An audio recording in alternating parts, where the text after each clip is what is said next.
Who likes money? Let's see a show of hands. Who likes free money? Now let's see a show of hands. I know I do.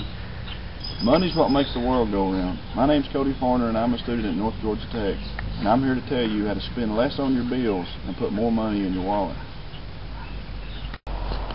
It's as simple as planting a tree. Not only do trees improve your property value and lower your heating and cooling costs, they also clean pollutants out of the air and relieve stress.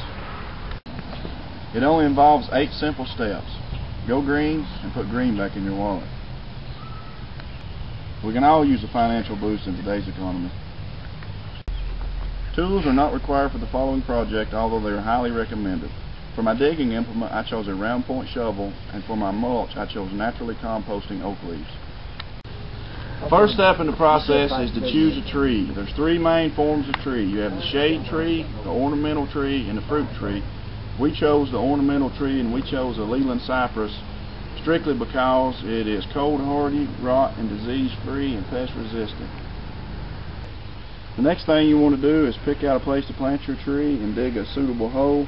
We picked this spot because it's next to this old stump and it'll eventually be rotted out and there'll be no shade, and this tree will grow up and replace the shade. You want your hole to be slightly bigger and slightly deeper than the size of the container that the tree is in. The next step is to graft the tree firmly around the trunk, invert the tree, and with your free hand remove the pot from the tree. The fourth step is to position your tree vertical in the hole. Be sure that it's perpendicular with the ground because you don't want your tree leaning in one direction or the other because that's the way it'll grow. And then you slowly rake your soil in around your tree.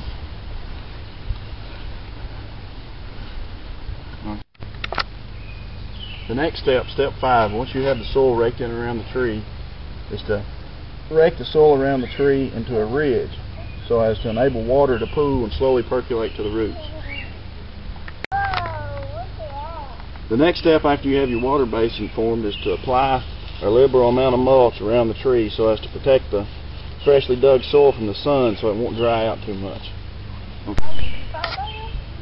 The next step after you have your tree planted, your water basin formed, and your mulch applied is to gently water the tree. You want to water it 2 to 3 times a week, more or less depending on weather conditions, more if it's dry, less if it's raining. And now it's time for my favorite step, the 8th and final step. Sit back and reap the benefits of your new tree.